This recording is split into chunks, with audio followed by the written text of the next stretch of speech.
Bonjour Sophie Heiner. Bonjour Sophie Heine. Bonjour. Nous sommes très, très heureux de vous voir pour cette participation à nos entretiens fédéralistes que nous réalisons maintenant avec chaque membre du Conseil scientifique de l'Union des fédéralistes.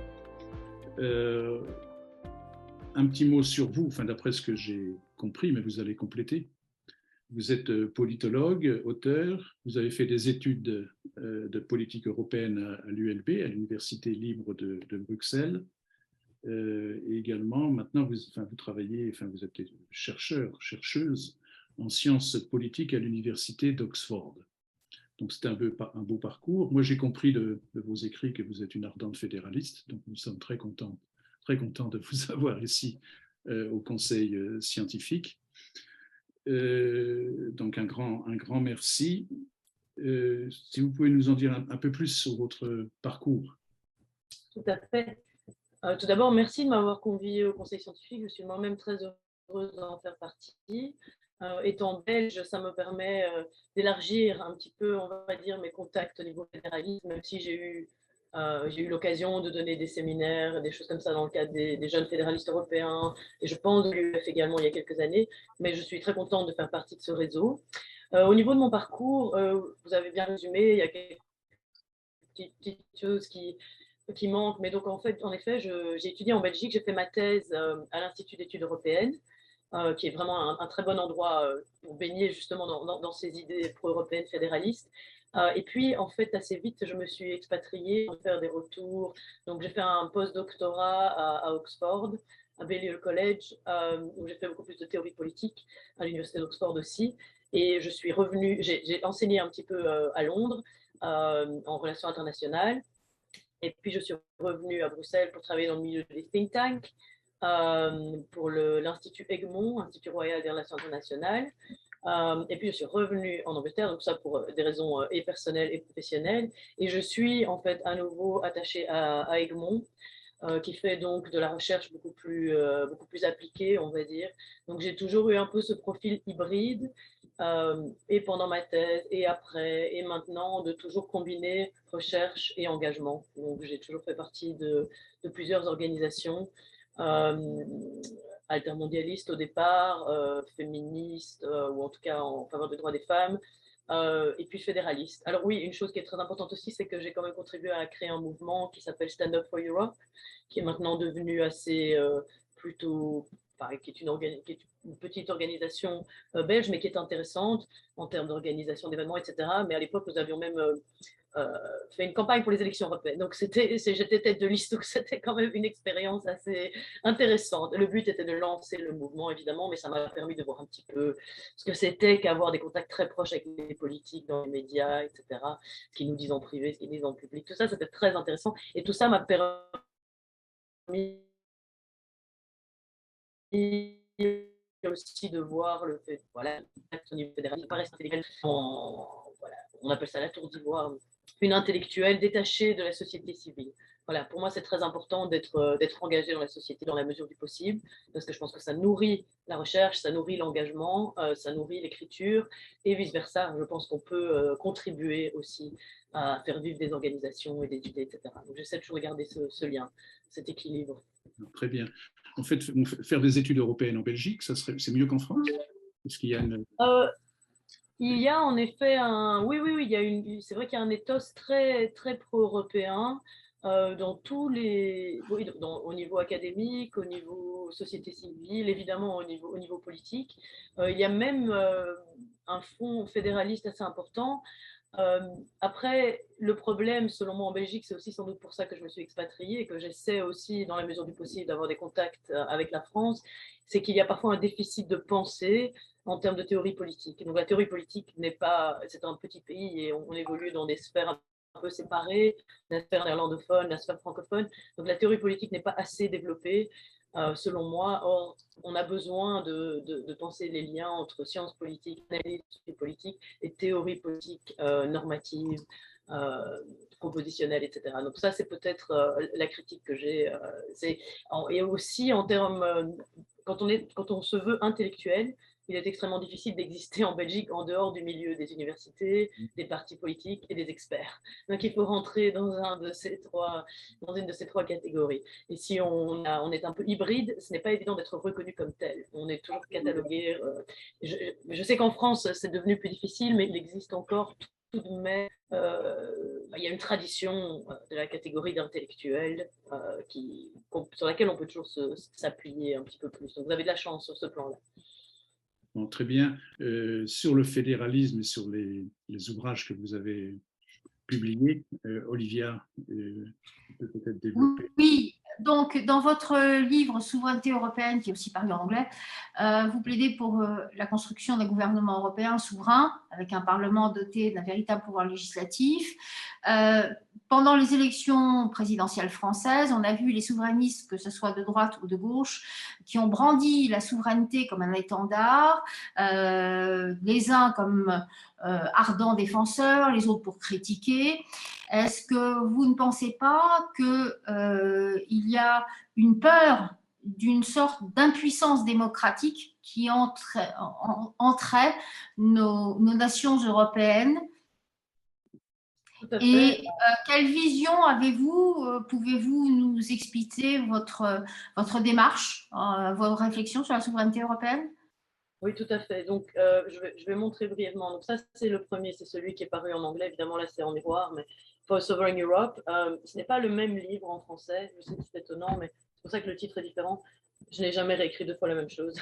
C'est un problème en termes de rapidité, mais je n'arrive pas. Souveraineté européenne, réalisme et réformisme radical. En fait, je fais le lien avec mes autres ouvrages et je vais plus loin et je suis plus pédagogue. Mais il y a quelques chapitres qui se recoupent. Donc, sur ce que vous dites sur le débat en France, oui, je pense que il y a des parallèles avec beaucoup d'autres pays, notamment avec le Royaume-Uni, où je vis, et le débat pré-Brexit et même post-Brexit. Mais il y a en effet dans pas mal d'États membres de l'Union européenne, et bon, maintenant plus membres, mais qui ont été membres comme le Royaume-Uni, une incapacité. Attendez, je vais éteindre mon téléphone. Une incapacité à penser la souveraineté en dehors des frontières de l'État-nation. Ce n'est pas nouveau, évidemment, mais il y a une crispation depuis quelques décennies, et c'est évidemment parce que nous traversons des crises multiples. Le besoin de retourner à la souveraineté est quelque chose qui se fait sentir dans un grand nombre de pays. L'avantage qu'il y a en France, c'est qu'il y a, on va dire, le logiciel intellectuel des différents côtés pour clarifier, pour formuler potentiellement des alternatives en termes de souveraineté, mais qui ne soient pas strictement nationales. Donc moi, ce que j'essaie de faire dans ces ouvrages, c'est d'analyser un petit peu les euroscepticismes et les réactions dites populistes, ou en tout cas souverainistes nationales, mais surtout de proposer des alternatives autour du concept de souveraineté européenne. Alors, beaucoup en France parlent de souveraineté européenne, plus que dans d'autres pays, mais on ne peut pas forcément tous dire la même chose par ce concept. Donc, vous avez mentionné la question institutionnelle, en effet, de la construction d'un gouvernement européen souverain qui serait responsable et contrôlé par un parlement élu démocratiquement. Donc, il y a un schéma que je propose à ce niveau-là, avec une cour européenne indépendante qui ferait appliquer une véritable constitution européenne. Mais il y a surtout dans le concept de souveraineté européenne la nécessité de dépasser ce qu'on a aujourd'hui dans l'Union européenne et qui est un schéma hybride.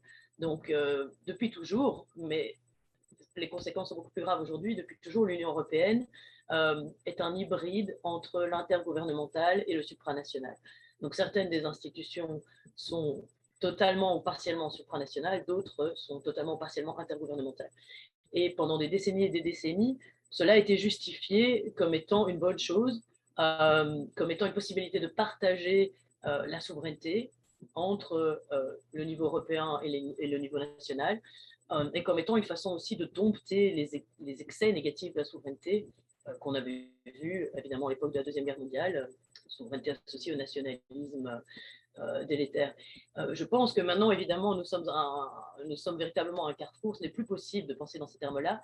La souveraineté revient de tous les côtés. Le problème, c'est que le discours sur la souveraineté est beaucoup trop, évidemment, national et nationaliste.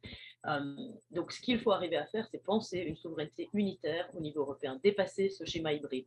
Donc, si l'on prend la question institutionnelle, cela veut dire qu'on ne peut plus, c'est notamment en ce sens-là que mon projet est radical, on ne peut plus rester entre ces deux rives du supranational et de l'intergouvernemental. Il faut faire un saut vers le supranational.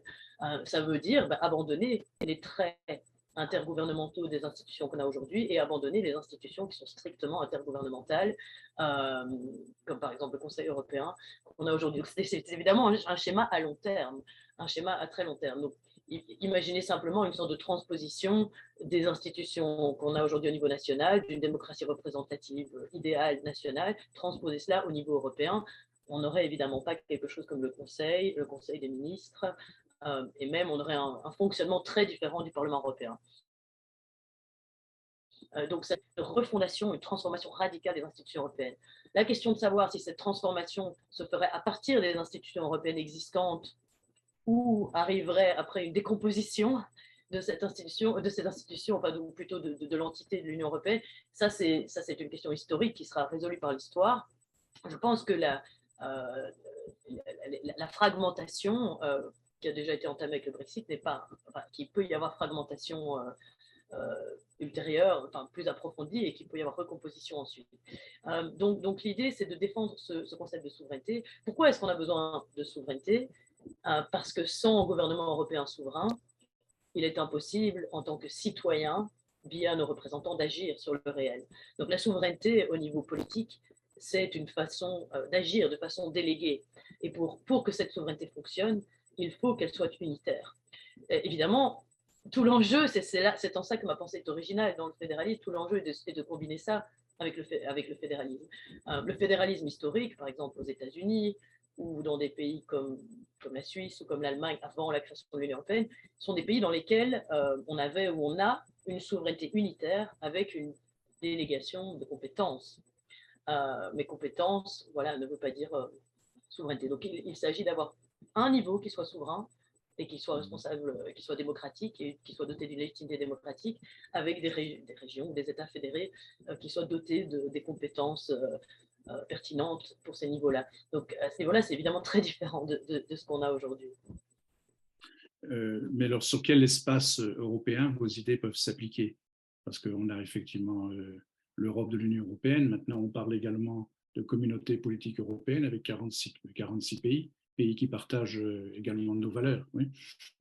Donc, sur quel espace ces idées pourraient se réaliser?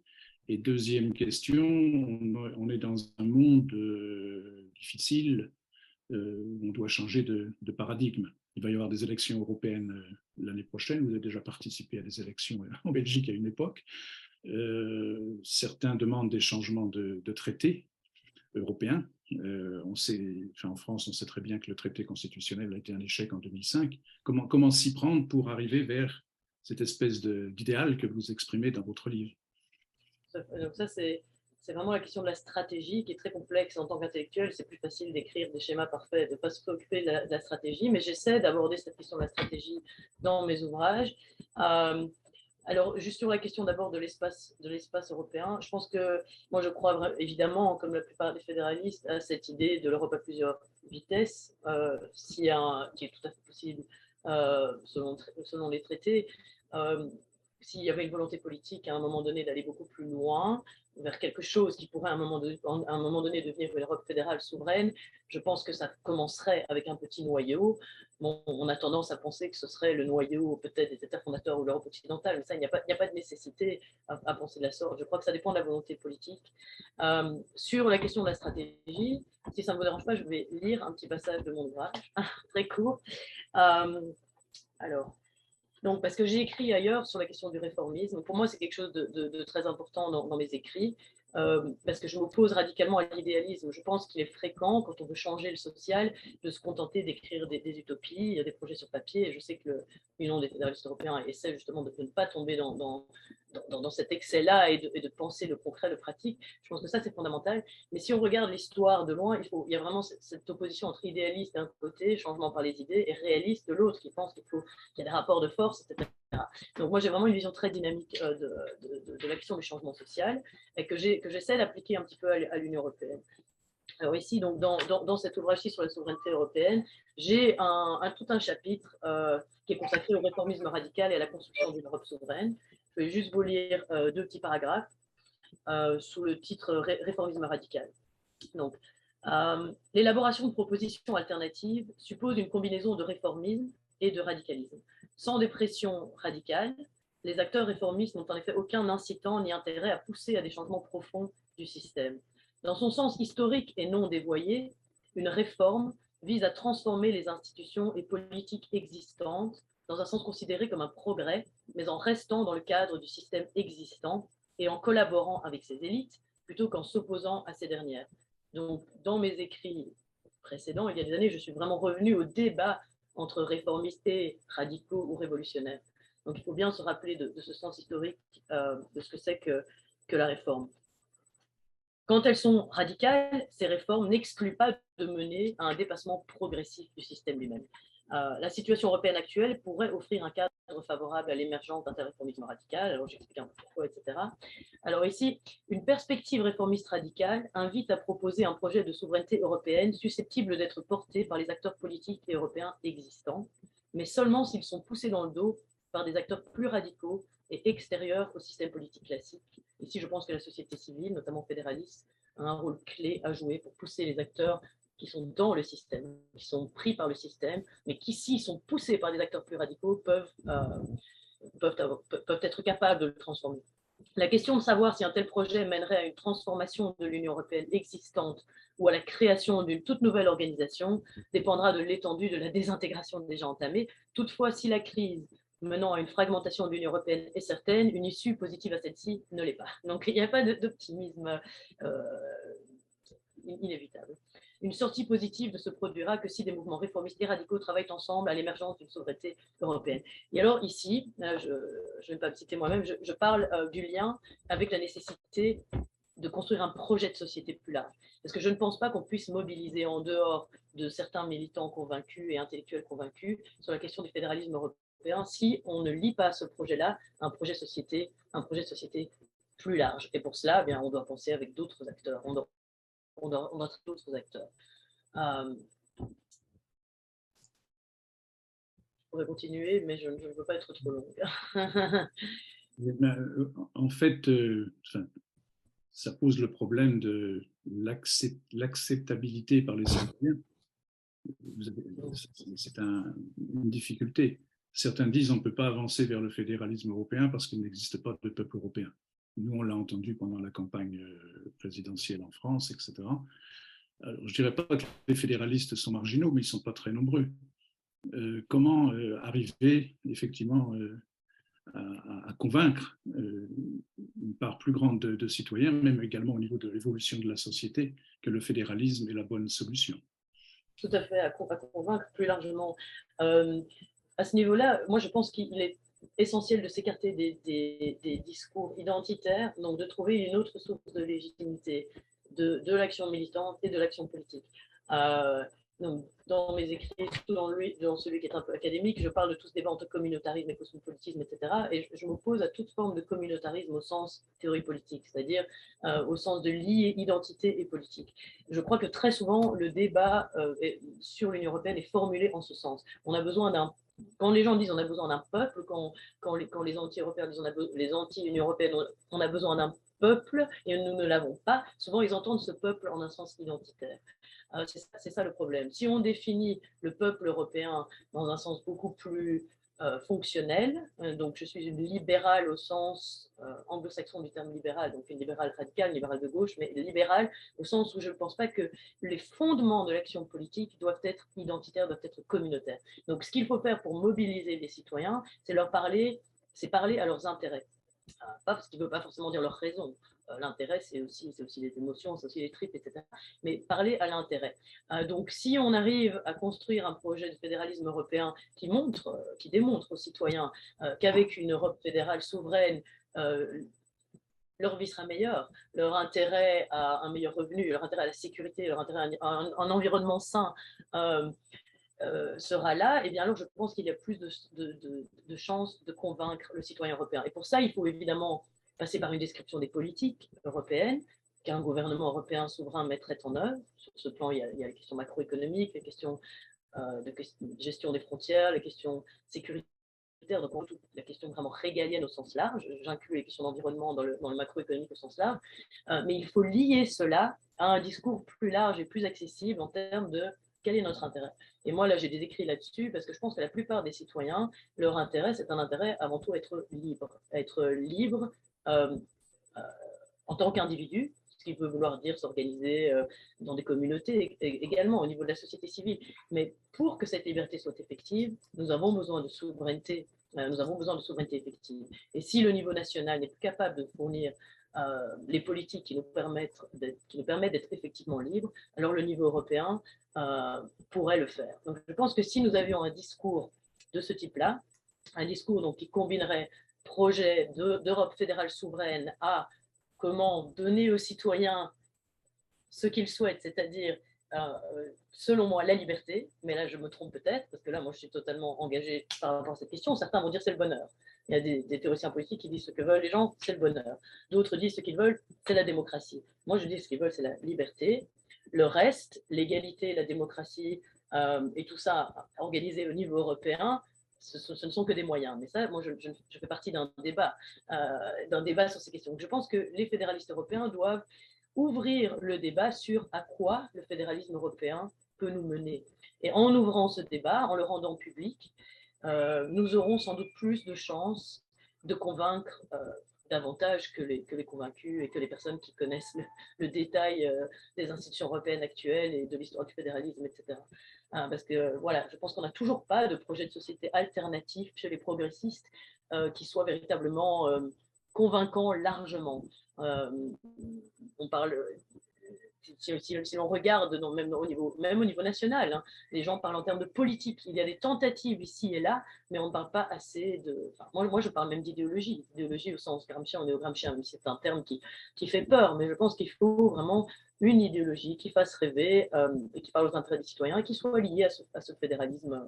Et ça nous aidera aussi, en tant que fédéralistes, à clarifier les divergences, les divisions qui nous habitent et peut-être à un moment donné à avoir un projet commun sur ce que serait cette Europe fédérale souveraine.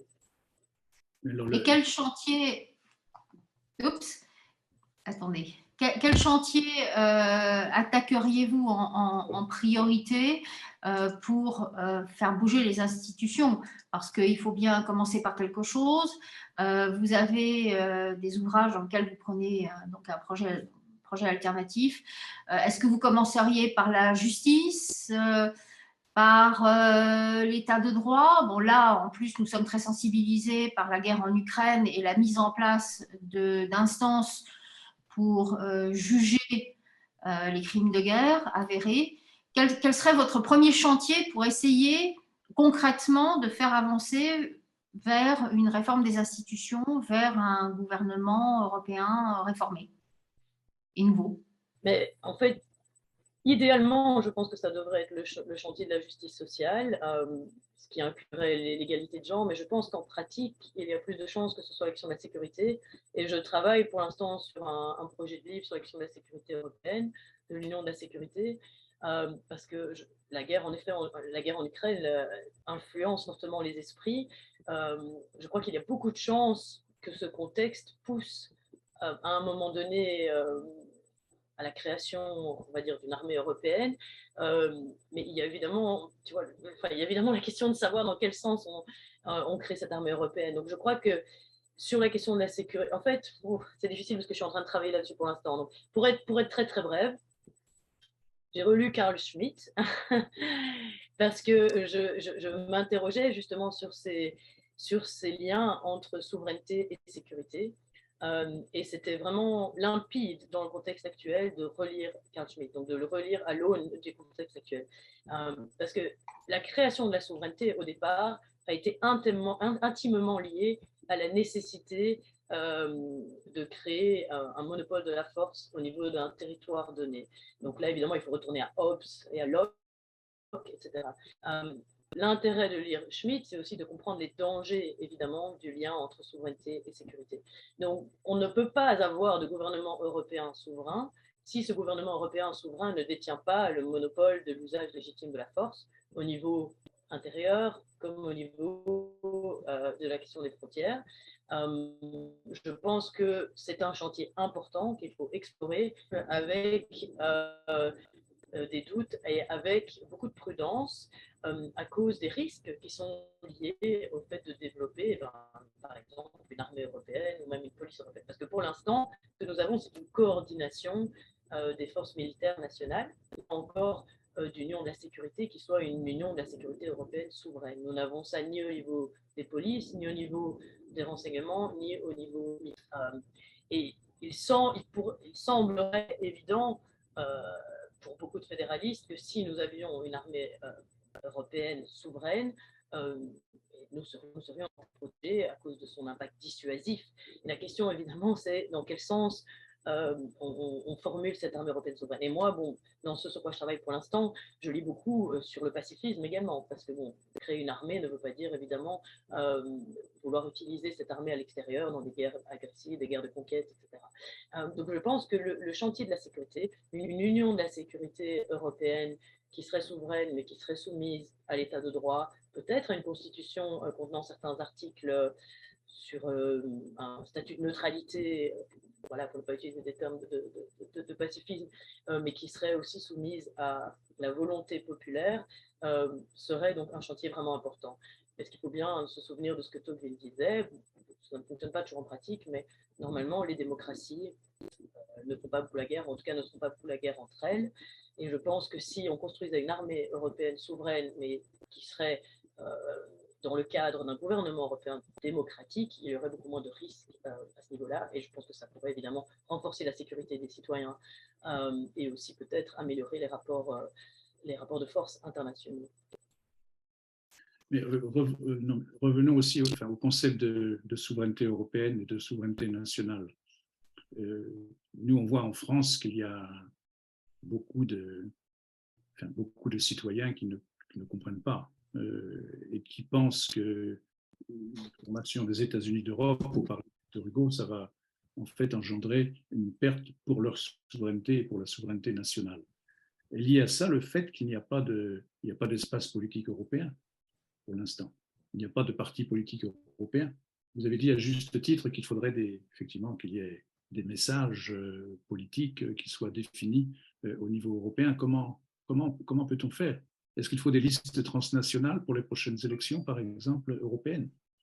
Tout à fait. Donc, la proposition de liste transnationale qui est faite depuis longtemps par certains courants, par certains intellectuels, pour moi, devrait absolument être appliquée.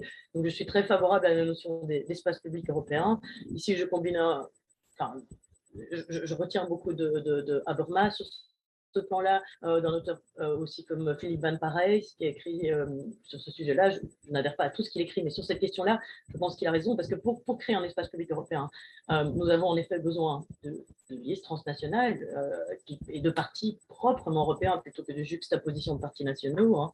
Mais nous avons aussi besoin de l'anglais comme lingua franca, ce qui fait peur évidemment à beaucoup, parce que c'est un problème. Il faut lire Van Parijs là-dessus, parce qu'il a fait des propositions de compensation qui sont de nouveau dans une optique vraiment d'expertise un peu complexe pour ajuster les différentes populations qui n'ont pas le même niveau en anglais, etc. Mais je pense qu'on doit accepter que l'anglais est une langue qui se répand au niveau européen, quitte à continuer le multilinguisme aussi. Mais il faut être pragmatique sur ces questions pour pouvoir fonctionner en tant qu'organisation proprement européenne, qu'il s'agisse d'organisation de la société civile proprement dite ou d'organisations sociopolitiques comme les partis. Donc il y a cette question de la langue, il y a cette question des organisations en effet qui devraient travailler sur des bases transnationales, mais il y a aussi évidemment la question du Parlement européen, de son pouvoir, de sa légitimité. Je pense que si le Parlement, la question c'est toujours la question de qu'est-ce qui va, voilà, c'est la question de la poule et de l'œuf, mais si nous avions un Parlement européen réellement puissant, en tout cas capable de proposer des lois européennes de façon autonome, parce que pour l'instant c'est toujours la Commission qui a ce pouvoir d'initiative législative, il y aurait alors là un momentum pour les organisations nationales à s'organiser davantage au niveau européen. Parce que je pense que quand il y a volonté politique, le juridique suit. Je ne pense pas vraiment que les traités ou même les lois nationales sont des blocages sur ce plan-là. Il faut vraiment qu'il y ait une volonté politique. Donc, il faut pour ça que ce soit intéressant, évidemment, pour les acteurs politiques, appealing, attrayant, de s'organiser au niveau européen, au niveau transnational. Pour l'instant, la politique qui compte, cela reste la politique nationale, qui est évidemment très problématique. Et c'est à ce niveau-là que mon toute petite expérience de campagne était très intéressante. Parler à des hommes politiques, en tout cas en Belgique, qui ont tout à fait conscience qu'ils ont vraiment très peu de pouvoir, encore moins sans doute que dans des grands États, qui ne sont pas des États aussi régionalisés que la Belgique, qu'ils ont très peu de pouvoir quand ils sont au pouvoir, mais qui font des promesses démagogiques quand ils sont devant les caméras ou au niveau radio, pour moi, était extrêmement révélateur. On se rend compte que la plupart des hommes et des femmes politiques ont conscience de ce déficit de capacité d'action politique, mais sont entre guillemets obligés ou décident d'être démagogues parce qu'ils veulent recueillir des voix. Donc c'est ça qu'il faut faire comprendre aux citoyens, c'est que le véritable pouvoir n'est plus au niveau national, n'est plus suffisant dans la plupart des mesures qui comptent sur les questions macroéconomiques, sur les questions sécuritaires, sur les questions environnementales, sur les questions de gestion de l'immigration, etc. Le niveau national est minuscule. Et c'est pour ça que par rapport au Brexit, par exemple, j'étais dans une position un peu hybride parce que je comprenais les arguments des pro-Brexit, évidemment pas les arguments xénophobes, juste une cosmopolite, mais certains des arguments étaient formulés en termes de souveraineté et disaient nous n'avons plus assez de souveraineté, alors que le Royaume-Uni a toujours gardé une souveraineté beaucoup plus importante que les autres pays européens, notamment en termes monétaires, en termes macroéconomiques. Et donc l'idée c'était nous allons récupérer notre souveraineté nationale. Le problème évidemment c'est qu'un petit pays comme le Royaume-Uni, comme n'importe quel petit pays dans le monde aujourd'hui, mis à part les grandes puissances, n'a aucun pouvoir au niveau sur la scène mondiale à long terme. Le Royaume-Uni va s'en rendre compte, évidemment. Et donc, c'est ce débat-là est formulé comme ça. La souveraineté nationale est devenue ineffective. On peut prendre la question de la taxation, la question macroéconomique, la question de gestion des frontières. Et la question, c'est de savoir est-ce qu'on sort carrément de l'Union européenne ou est-ce qu'on crée une souveraineté européenne effective.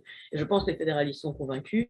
Le problème, c'est évidemment de convaincre le centre-droite, le centre-gauche, les libéraux, d'arriver à évidemment influencer les fédéralistes qui sont au cœur de l'action politique au niveau national, et ils doivent en effet s'engager davantage au niveau européen. Et lié sans doute à ça le problème de la formation sur l'Europe. Enfin, nous, on vit en France, en Belgique, je ne sais pas si c'est la même chose qu'en Bretagne, ok, mais enfin, au niveau des écoles, au niveau des universités, il y a de graves défaillances. Les citoyens ne sont pas préparés à réfléchir, à penser européen, si je peux m'exprimer ainsi. Oui, qu'est-ce qu'on peut faire pour aller dans cette direction pour que des idées saines comme celles que vous formulez puissent enfin passer le cap du citoyen? Tout à fait. Je pense que la solution, et c'est assez similaire en Belgique, les seuls qui comprennent vraiment les institutions européennes sont ceux qui ont étudié, qui ont fait des masters en études européennes, ou qui travaillent proche des institutions. Et en général, leur connaissance est une connaissance d'experts.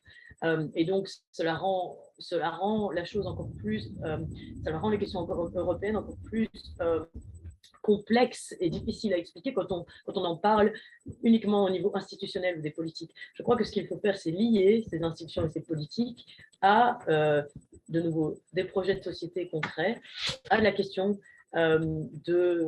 Ah, il y a ma petite qui vient ici. Par exemple, de l'égalité de genre, des choses comme ça. Donc, ça peut commencer dans les écoles, ça doit se faire dans les universités. Annabella. Dis bonjour, Annabelle. Maman, je suis désolée. Annabelle, on est enregistré là. Tu peux une future fédéraliste.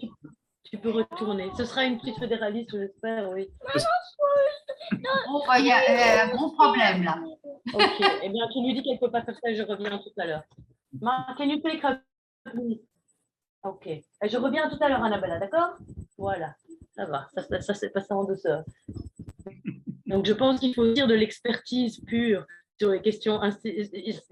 Moi, en tout cas, quand j'ai étudié, quand j'ai fait mon master en études européennes, j'étais frappée par le fait que c'était des études extrêmement techniques. Je venais de sciences politiques où on avait fait beaucoup de philosophie, beaucoup de droit, beaucoup d'histoire, et tout à coup, j'étais plongée dans la PAC, la politique agricole commune, dans les détails extrêmement techniques. Et quand on interroge un expert de la Commission ou même du Parlement, c'est très rare, mais sur Euronews, etc., déjà, ce sont des chaînes européennes, leur incapacité à sortir du technique est vraiment frappante. Et je pense que c'est parce qu'il n'y a de nouveau pas assez de liens avec le concret. Et ça, le rôle des fédéralistes européens sur ce plan est vraiment très important, parce que les fédéralistes européens, certains travaillent dans les institutions, mais beaucoup sont dans des organisations qui ont une vision plus large, plus à long terme.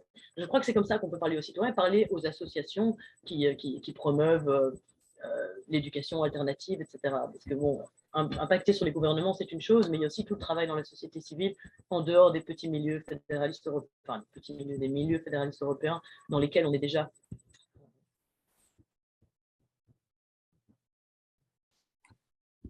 Allô? Olivia? Oui, vas-y, Olivia. Vous m'entendez toujours? Oui, vous m'entendez toujours? Oui, non, il y a eu un blanc, je suis désolée. Pour conclure, puisque nous arrivons au bout des 3 quarts d'heure, qu'attendez-vous du Conseil scientifique de l'UEF France? Quels sont vos conseils pour son fonctionnement? Bien, j'aurais comme question subsidiaire, on commence avec ce Conseil scientifique en France. Je sais qu'il y a d'autres pays, je sais par exemple la Grèce, qui sont intéressés pour en constituer, les fédéralistes. Est-ce qu'il n'y aurait pas un intérêt à faire des échanges académiques de chercheurs plus accentués sur ces sujets-là au niveau européen, avec un véritable conseil scientifique de l'Union des fédéralistes au niveau de tous nos pays? Au niveau européen, tout à fait.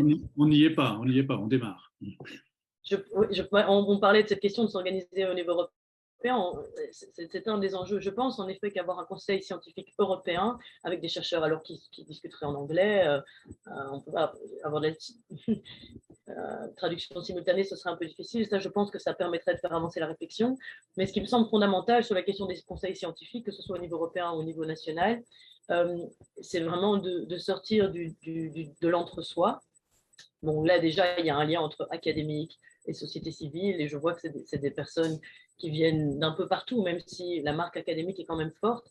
Mais il serait peut-être intéressant d'avoir davantage de personnes qui, par exemple, travaillent dans les institutions ou dans des associations. C'est peut-être déjà le cas, hein. Je n'ai peut-être pas bien étudié la liste des personnes du conseil scientifique.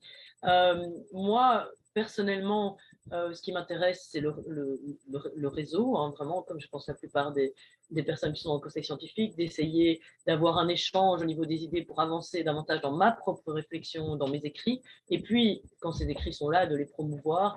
Je trouve ça difficile en tant qu'intellectuel de promouvoir mes propres écrits dans les publics cibles que je me suis moi-même fixé parfois. Donc là, mon ouvrage récent n'a rien à voir, c'est sur le genre, hein, différentes libres et égales, même si j'écris là pour l'instant sur la sécurité européenne. Et c'est vrai que ça, c'est par exemple, c'est des milieux plutôt féministes, etc. Mais je dois faire le même travail de ce côté-là. Donc je crois que nous, en tout cas, du côté, moi je ne suis pas une académique pure du tout, je suis plutôt une intellectuelle. Du côté des intellectuels et des académiques, on a du mal à rentrer dans la société civile. Je pense que la société civile, parfois, ignore un peu trop les académiques. Donc pour moi, et les intellectuels, ce conseil scientifique est vraiment quelque chose de clé pour essayer de faire ce pont. Et puis, après, il faut essayer d'influencer le reste, quoi. Donc si j'ai d'autres suggestions, je n'ai pas assez réfléchi, je vous les enverrai. Mais pour l'instant, je suis très contente. Avec plaisir. Oui, et merci beaucoup pour cette interview. Je pense être plus succincte et plus claire à l'écrit, donc il faut lire mes ouvrages. Mais voilà, je suis très contente qu'on ait pu échanger comme ça, et je vais regarder les interviews des autres membres du conseil scientifique. Un grand merci, Sophie.